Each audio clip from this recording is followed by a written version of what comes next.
이 놈은 아무 생각이 없는 놈인지 아니면 아주 무책임한 놈이든지 둘 중에 하나다. 상장되기 전에 카카오뱅크의 시가총액이 4대 금융지주의 시가총액을 전부 합친 것보다도 더 컸어요. 아니 그러니까 그게 이게 말이 안 되는 얘기인 거거든요. 그러니까 뭐가 애널리스트예요.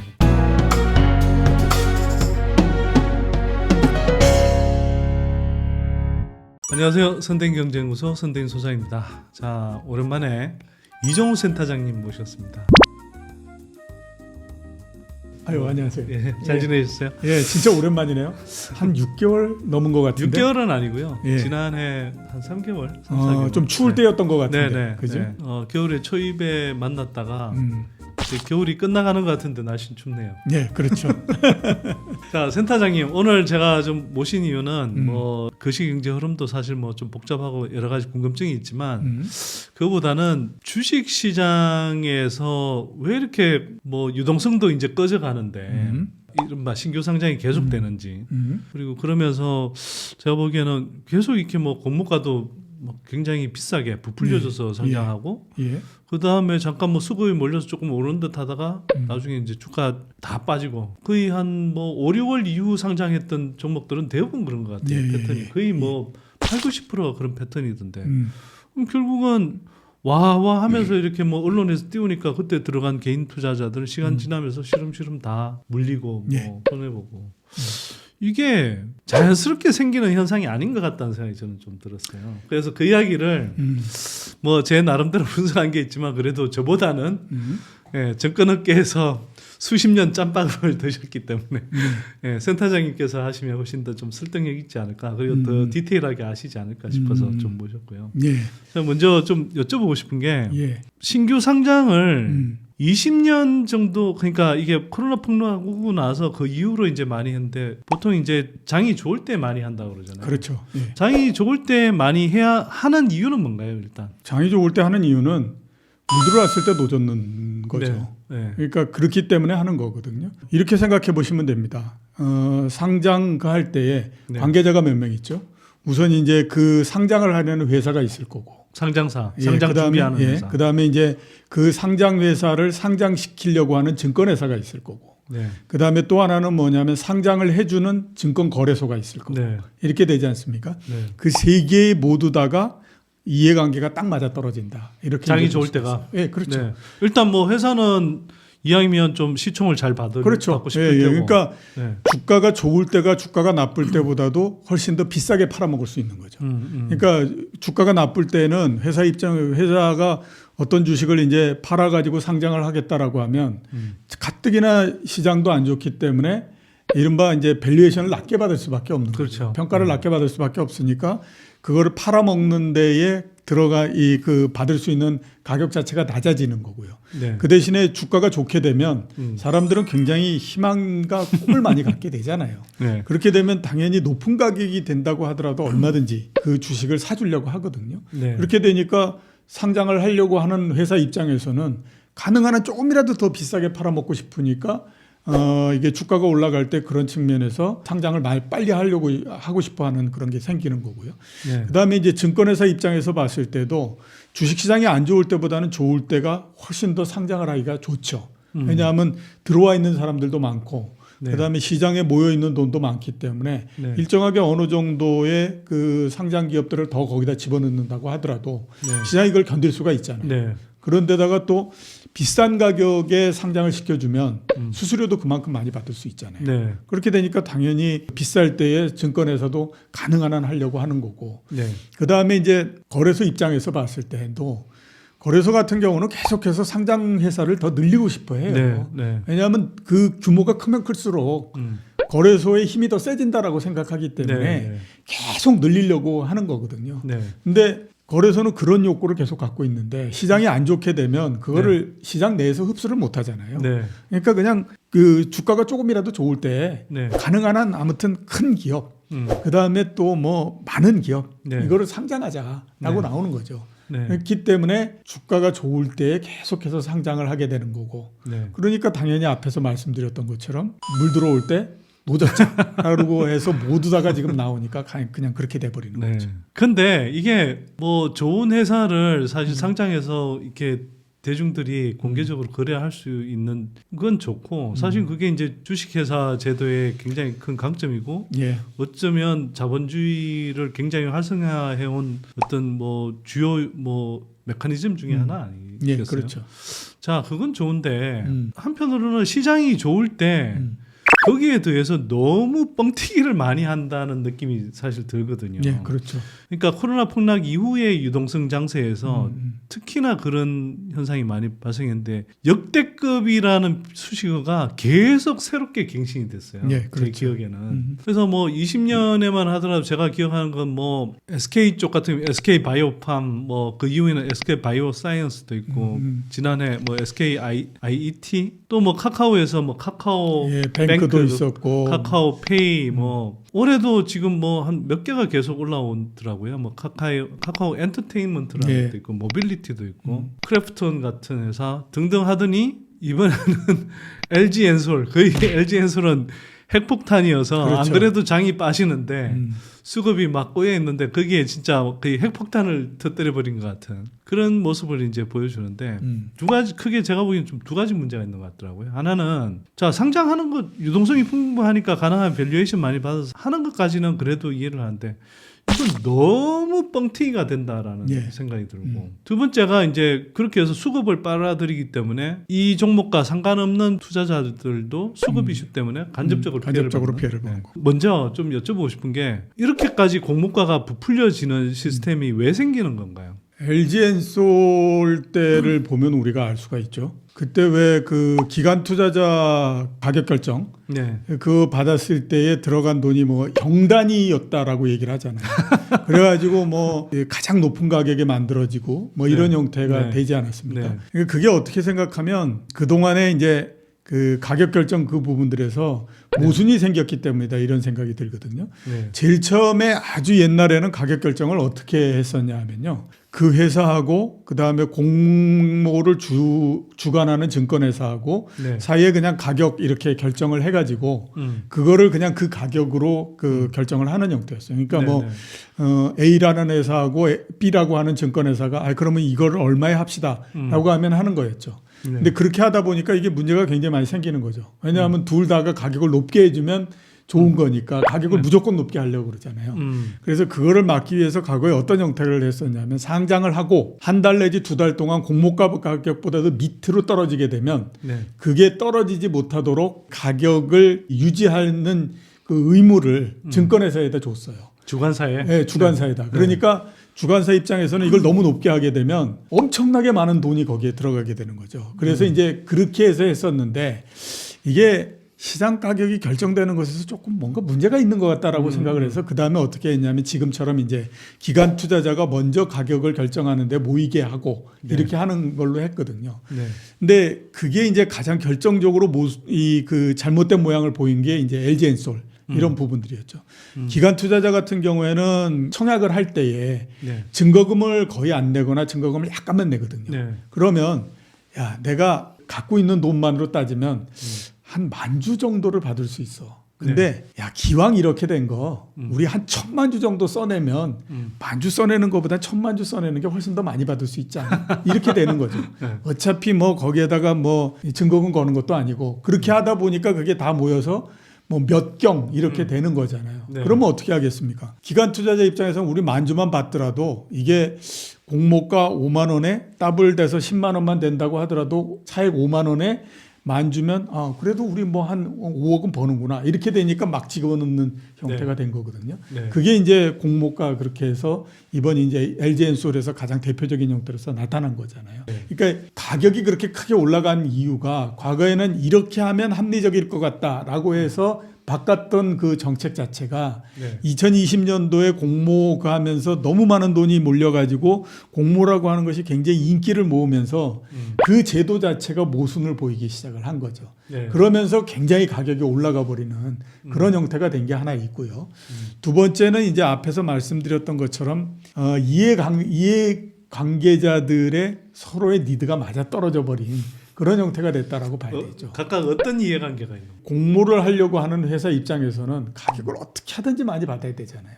그죠? 그래야 지금 내 주식을 내주고 100억을 받는 것보단 200억을 받는 게 훨씬 더 좋으니까. 그렇게 되니까 어떤 형태로든지 끌어올리려고 할 수밖에 없지 않습니까? 네. 거기에다가 이제 증권회사 같은 경우에는 또 그거를 일정하게 올려줘야 되죠. 올려줘서 해야 그래서 가격을 굉장히 높게 만들어줘야 그 다음에 뭐 증자를 하든지 회사채를 발행하든지 뭘 할 때에 그 회사하고 계속 컨택을 가질 수 있잖아요. 네. 그러니까 만약에 그 회사가 우리 회사를 공모하면서 그래도 우리가 한 200억 정도는 벌 거야 이렇게 생각했는데 아무리 생각해도 150억밖에 안 됩니다. 그래서 아주 낮게 해줬다. 그러면 너희하고 더 이상 이제 우리는 거래하기 싫어. 이런 형태가 되니까 그 다음 거 거래 끊어지는 거거든요.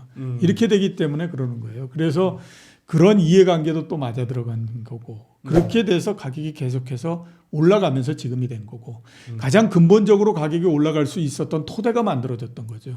주식시장이 올라가면서 굉장히 많은 유동성이 그 안에 들어왔고 그렇게 해서 이 공모를 하고 그래서 일정하게 굉장히 많은 그 규모의 물량이 쏟아진다고 하더라도 그거를 시장에서 소화를 해줬고 그렇게 되다 보니까 겁이 없어지면서 계속해서 가격을 높이는 형태로서 가게 된 거죠. 그런 측면은 없나요? 증권사가 예를 들어서 어쨌거나 이 증권사 창구를 통해서 이렇게 공모주 청약을 하잖아요. 예. 그러면 뭐 공모 청약 수수료도 있는데 그런 것들이 사실 공모가가 올라가고 또 그러면서 많이 사람들이 몰려들면 거기에 비례해서 수수료도 올라가게 되지 않나요?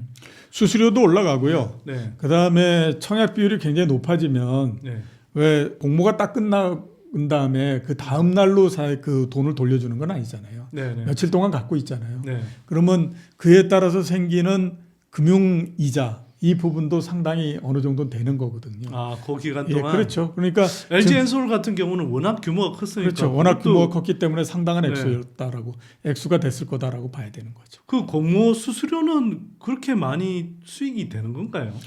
공모 수수료 같은 경우도 상당한 네. 수익이 된다라고 봐야 되죠. 네. 그러니까 2천억 뭐 이렇게 됐다. 그러면 공모 수수료 거기에 한 2% 이 정도 네. 된다라고 따지면 40억이잖아요. 네. 한 회사에서 40억 이렇게 버는 거고 그 다음에 거기에서 또 일정하게 금융 이자 나오는 네. 거고 네. 그러니까 따져보면 적은 돈은 아니다 이렇게 볼 수 있는 거죠. 그리고 이런 효과도 있는 것 같더라고요. 보니까 이게 공모주를 청약할 때 또 공모주 청약이 가능한 데가 있고 안 가능한 데가 있고 또 상대적으로 이제 좀 요새는 이제 공모주 청약을 한다고 그러면서 이제 눈치 보기 작전까지 나오는데 예, 예. 그러니까 상대적으로 좀 공모주 청약을 했을 때 공모주를 받기 유리한 또 증권사가 따로 있고 그러니까 증권사 입장에서는 이게 이 판이 커지고 하면 또 원래 자기네 증권사 계좌가 없던 사람들이 예, 계좌를 계좌 개설하는 그 효과가 효과도 생기게 있죠. 되더라고요. 예. 또 그러다 보면 이제 또 거래로 이어지기도 하고 그러잖아요, 사실. 맞습니다. 그런 걸 노리는 것 같기도 한데 제가 보면서 느끼는 건 뭐냐면 리서치 하시는 분들 말이에요. 이건 진짜 이제 센터장님하고 아주 직접적으로 연결돼 있는 건데. 그러니까 신규 상장하는 그런 그 회사의 가치를 제가 볼 때는 굉장히 부풀리는 리포트들이 많이 나와요. 회사 가치를 네. 애널리스트들이 모른다라고 보는 게 맞죠. 모른다? 그렇죠. 왜냐하면 네. 저는 굉장히 오랜 시간 거의 뭐 한 30년 가까운 시간 동안을 리서치를 했지만 네. 저는 솔직한 얘기로 말씀드리게 되면요. 네. 우리나라에서 나오는 기업 리포트 믿지 않습니다. 또 뭐 거기에서 뭐 이익이 얼마가 된다 무슨 뭐 이 회사의 적정한 그게 얼마다라고 하는 거 네. 솔직한 얘기로 저는 믿지 않아요. 왜 그러냐면 그 사람들은 이게 얼마일 거다라고 하는 거 얼마다라고 하는 거를 본인 스스로가 결정할 수 있는 능력이 없어요. 네. 대부분 그럼 어떻게 하느냐 그 회사에서 불러주는 숫자를 가지고 네. 거기에 약간씩의 마사지를 하는 거죠. 네. 그렇기 때문에 공모 가격이 부풀려져 있는 것 같다라고 하는 거는 그 회사가 얘기하는 거를 그대로 판박이해서 하는 형태가 되기 때문에 당연히 그게 부풀려질 수밖에 없는 거예요. 왜냐하면 회사 입장에서 봤을 때는 어떻게 하든지 높은 가격이 나올 수 있도록 숫자를 그걸 하는 건데 그렇게 되니까 당연히 높아지는 거죠. 근데 자 우리 한번 이렇게 생각해 보죠. 그 회사는 왜 상장을 하려고 그럴까요? 자기가 그 회사가 굉장히 좋다라고 하면 우리 회사가 진짜 좋아. 그래서 앞으로도 보면 아무튼 뭐 몇 년 동안 굉장히 빠르게 성장을 할 거고 이익도 굉장히 크게 많이 날 거고 앞으로 아무튼 우린 전도 유망해. 이러면 과연 상장을 하려고 할까요? 앞으로 이렇게 굉장히 성공을 하고 그다음에 굉장히 크고 하는 거에 들어가는 돈을 마련하기 위해서 한다. 이런 것도 있지만 제가 많이 접해본 걸로는 그런 부분보다는 굉장히 많은 욕구가 뭐냐면 대주주나 이런 사람들이 이제 우리가 보니까 큰 성장이나 이런 것들이 상당히 좀 벽에 부딪히는 것 같다. 이런 생각이 들어요. 그러면 그 생각이 드는 시점이 어떻게 보면 우리의 경기나 이런 것들이 거의 피크점을 이렇게 도임을 넘어간다 이런 생각이 들잖아요. 그러면 더 이상 우리의 성장성이 떨어지기 전에 빨리 이거를 내다 팔자. 그래서 제일 높은 가격을 받자. 이런 걸로 가는 거거든요. 그게 대기업의 경우에 주로 그런 거 아닌가요? 대기업도 스타트업의 스타트업 시작에서 같은 경우에는 그 이제 돈이 부족하기 때문에 이런 요인이 더 많고 대기업 같은 경우에는 그거보다는 이제 우리 좀 이제 여기에서 거의 피크를 친 것 같아. 이러면 이제 많이 내보내는 형태가 되는 거죠. 그렇기 때문에 나오는 시점에 보면 회사가 굉장히 매력적인 것 같이 보이죠. 왜냐하면 거의 피크점에 도달했으니까. 근데 하고 난 다음에 보면 이게 계속해서 생각하는 거하고 다르게 계속 쭈그러들어 버리는 형태가 되는 거죠. 그게 제 생각으로는 공모 가격 이게 굉장히 높아지는 이유 중에 하나 이렇게 이제 볼 수 있는 거죠. 근데 카카오뱅크 예를 한번 들어볼게요. 카카오뱅크는 저는 제가 보면서 그 여러 개 증권사에서 이제 리포트 나온 걸 봤는데 하나같이 뭐 기존의 지금 은행들이 사실은 PBR 관점에서 10년 이상 계속 저평가하고 그렇죠. 있잖아요. 근데 거꾸로 보면 그만큼 계속 정말 돈 잘 벌고 자산 많이 축적돼 있는 주식들이라고 할 수 있는데 그런 회사들은 그런데 카카오뱅크는 인터넷 뱅킹이라는 이유로 다른 은행들 비해서 거의 사실 흑자도 제대로 안 나고 있는 그렇죠. 그 상태에서 그러니까 메가뱅크들을 거의 뛰어넘는 수준의 그런 시가총액을 받아버리더라고요. 이건 누가 봐도 너무 터무니없다라는 생각이 들었는데 단순히 회사가 좋게 만들기 때문에 그런 리포트가 나왔다라고 설명하기 좀 힘들잖아요. 그거는 오히려 증권사 쪽에서 사실 좀 만든 리포트 아닌가요? 제가 그 카카오뱅크 그 상장하기 전에 레포트를 보니까 제일 높게 쓴 사람이 적정 주가 12만 원 이렇게 얘기했더라고요. 참고로 오늘 주가가 거의 이제 5만 원 정도 이렇게 되는데 많이 떨어졌을 때는 4만 원대 초반까지 갔다가 제가 그 숫자를 보면서 이 놈은 아무 생각이 없는 놈인지 아니면 아주 무책임한 놈이든지 둘 중에 하나다. 이런 애는 정말 이런 짓을 시키면 안 된다라는 생각이 들었거든요. 왜 그러냐면 생각해보면 굉장히 간단합니다. 우리나라는 금융이 은행을 중심으로 해서 만들어진 거예요. 은행은 뭐라 그래도 4대 금융지주 이게 중심이에요. 왜냐하면 그게 흔들리면 우리나라 금융 전체가 흔들리기 때문에 그렇죠. 정부 입장에서 봤을 때는 4대 금융지주를 중심으로 해서 할 수밖에 없거든요. 자, 가계부채 대책이라든지 뭐 각종 대책도 사실은 그렇죠. 사실상 4대 금융지주들을 금융지주들을 통해서 하는 거예요. 근데 이렇게 한번 생각해 보죠. 만약에 그에서 뭐 카카오뱅크가 무슨 뭐 인터넷 뱅킹이 어쩌고 저쩌고 그다음에 뭐 그 당시 나왔던 걸로는 뭐 금융 플랫폼이 어쩌니 뭐 이런 얘기들 많이 했잖아요. 자, 그렇게 해 가지고 그게 막 이렇게 돈을 벌어서 4대 금융지주가 흔들릴 정도로 그 지위가 흔들릴 정도로 된다. 그러면 정부 입장에서 가만 안 놔둡니다. 4대 금융지주가 가서 정부한테 그래서 야 이거 우리 이래다가는 큰일 납니다. 이런 얘기를 하면요. 4대 금융지주 전체한테 그 카카오뱅크가 하는 업무 영역을 모두 다 열어주든지 아니면 카카오뱅크가 하는 거를 일정하게 제재를 하든지 해가지고 절대 그렇게 못 되도록 만들거든요. 그거는 우리나라 금융 전체를 봤을 때 안정성을 위해서도 어쩔 수가 없는 부분들이에요.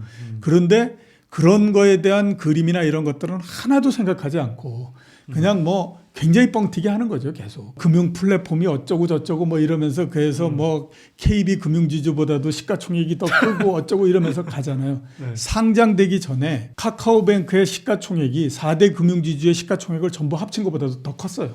아니 그러니까 그게 말이 안 되는 얘기인 거거든요. 그러니까 그게 왜 그렇게 나오냐는 거죠. 그거는 앞에서 말씀드렸던 것처럼 금융업을 담당하고 이러는 사람들이 굉장히 무책임할 뿐만 아니라 아는 게 없고 그림을 그릴 줄 모르기 때문에 계속 그런 일이 벌어지는 거예요. 그러니까 제가 그거를 보면서는 이게 너무하다 정말. 조금이라도 생각할 수 있는 능력이 있으면 이렇게 안 한다. 어떻게 이렇게 무책임하게 하면서 그 많은 돈을 받아가지고 월급을 받고 그렇게 할 생각을 하느냐. 이 얘기를 제가 회사를 다닐 때도 굉장히 많이 했거든요. 근데 그게 고쳐지질 않아요. 왜 안 고쳐지냐? 그 사람들은 이미 어떻게 생각하면 분석을 하면서도 카카오뱅크를 비롯해서 이런 쪽에 자기의 발을 하나 담그고 있는 형태이기 때문에 이게 바뀌질 않는 거예요. 그러니까 발을 담그고 있다라고 하는 게 그 주식을 갖고 있거나 그러는 게 아니라 이상하게 내가 분석하는 회사에 내가 우군이다라는 생각을 굉장히 많이 해요. 그러니까 사람들이 얘기하는 것이 이루어지지 않을 가능성이 이런 게 있지 않을까라고 하는 거에 대한 상상을 못 하는 거죠. 그러니까 그 사람들이 얘기하는 거를 그대로 갖고 와서 나는 그거를 그대로 판박이를 해서 그 사람들의 논리를 그대로 포장을 해가지고 얘기하는 게 그게 자기의 의무다라고 생각을 하는 거죠. 그럼 뭐가 애널리스트예요?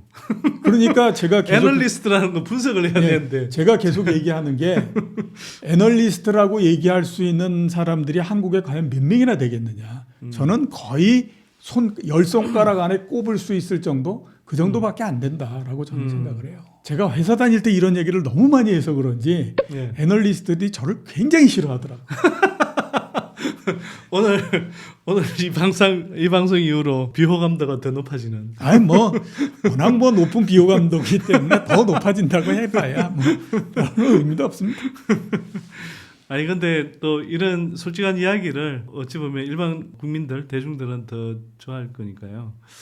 응원해 주시는 분들 많을 겁니다. 근데 그냥 그게 애널리스트 개인의 무식함이라든지 또는 무책임함 이런 게 아니라 그게 한편으로는 또 공부 수수료든 아까 말씀하셨던 그 일정하게 파킹해두는 자금에 대한 이자든 이런 수입이 생기는 거니까 그런 분위기를 만들기 위한 치어리딩을 하고 있는 그런 측면에서 좀 일부러 부풀리기가 나오거나 그러지 않나요? 높게 됐으면 좋겠다라고 하지만 증권회사 입장에서 그거를 더 높게 해달라고 얘기는 잘 안 하죠. 너무 높게 가게 되면 그 공모를 받고 그런 사람들이 나중에 굉장히 많이 손해를 보고 이렇게 되면 그 또한 감당하기가 어려운 그런 부분들이 있기 때문에 증권회사 입장에서는 그걸 마냥 높게 이렇게 하지는 잘 않는 게 사실입니다. 그럼 사실 애널리스트들도 마찬가지 생각을 해야 되는 거 아닌가요? 뭐냐면 이게 내가 상장하는 회사의 우군이다라고 볼 수도 있겠죠. 물론 그 회사가 또 다루다 보면 애정이 생길 수도 있는데 또 한편으로는 그러면 이 리포트를 보고 투자하는 투자자가 내 리포트를 잘 보고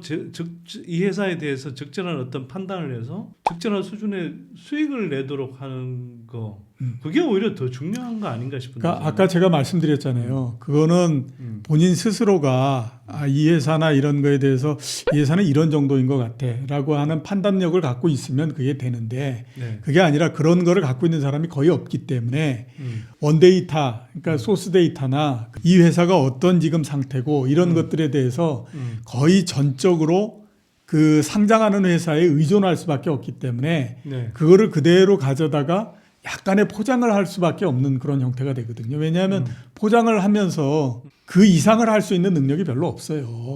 그렇게 되니까 똑같은 재료 가지고 그거 하는데 그게 뭐가 그렇게 크게 달라지겠습니까? 그죠?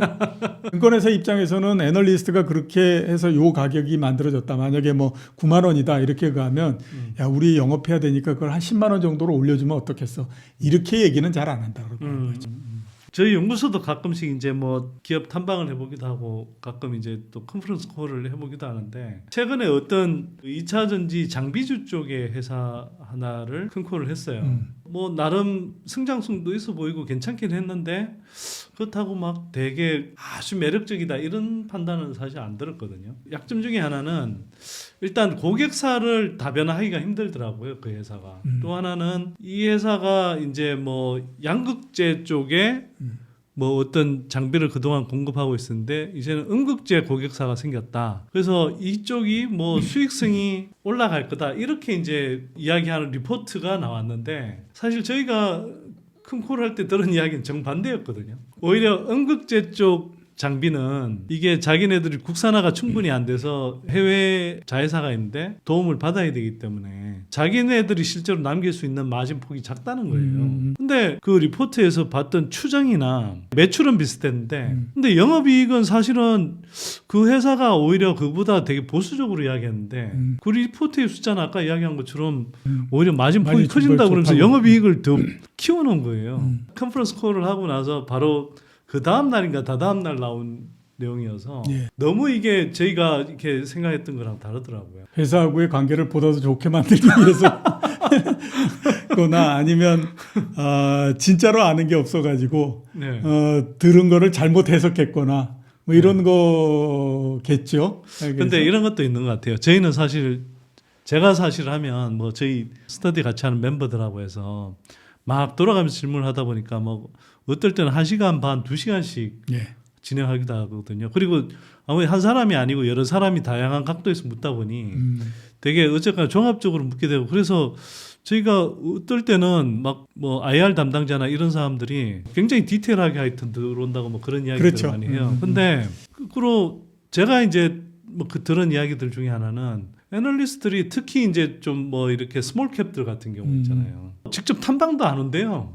예. 안 오고 전화로 하거나 한 30분 정도 막 묻다가 끊었는데 그 다음에 보면은 리포트가 나온다고 하더라고요. 근데 보면은 저 정도 설명해 준 걸로 이렇게 리포트를 써도 되나? 이건 진짜 회사 저 IR 담당자가 저한테 해준 이야기입니다. 이런, 예. 이런 경우. 그런 거 굉장히 많죠. 네.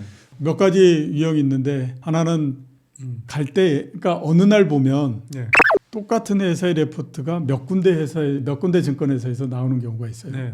그 왜 그럴까 그에 보면요. 그럼 그 사람들이 모여가지고 그 전날 간 거예요. 그 회사에. 그러면 나는 그 업종의 담당자지만 그 회사를 잘 몰라도 되죠. 왜냐하면 내가 질문 안 하면 되니까. 다른 사람이 질문하고 있는 거 나는 그냥 보고만 있으면 되잖아요. 근데 연구를 안 했기 때문에 저 무슨 얘기인지를 잘 모르죠. 그러면 잘못 잘못 해석이 되는 경우도 있고 네. 그렇게 되지 않습니까? 네. 그런 경우 굉장히 많고요. 제가 봤던 것 중에 최악의 경우 같은 경우에는 대학생 아르바이트를 애널리스트가 고용을 해요. 네. 그 다음에 몇 월 며칠 날 너 어떤 회사 가서 그 회사에 얘기하는 거 듣고 와라. 듣고 네가 이렇게 정리해 가지고 그 회사 갖고 와. 그 갖고 오면 그거 자기가 조금 이렇게 말 되게 만들어 가지고 자기 이름으로 내요. 이런 경우도 있었어요. 그런 건데 그러니까 이게 왜 자꾸 그런 일이 벌어지느냐. 그거를 질문하고 그 회사에 가서 이 회사가 어떤지 하는 것들을 알아야 되는 사람이 잘 몰라요. 모르기 때문에 그 회사에서 얘기하는 거 이상을 본인이 질문하거나 그럴 수가 없죠. 기자하고 똑같은 거거든요. 저 사람이 대답을 해주는 사람이 이게 진실을 얘기해 주는 건지 아니면 뻥튀기를 하는 거를 얘기를 해 주는 건지 이거를 구분할 줄 알아야 되잖아요. 근데 내가 모르면 그걸 구분할 수가 없어요. 그렇죠. 네. 근데 애널리스트가 모르는 거예요. 모르기 때문에 그쪽에서 얘기하는 거를 그냥 하는 거고 아까 말씀하셨던 것처럼 스터디에서 여러 명 하게 되면 그 사람 각자가 그래도 그 회사에 대해서 조금씩 뭐 이렇게 알고 하면 여러 군데에서 다른 질문이 들어오면 대답을 해주는 사람 입장에서도 자기가 아무리 이거를 숨기고 어쩌고 하려고 하더라도 여러 각도에서 막 질문이 들어오면 나중에 가면 결국에 이 진실에 조금 가깝게 얘기를 할 수밖에 없는 거거든요.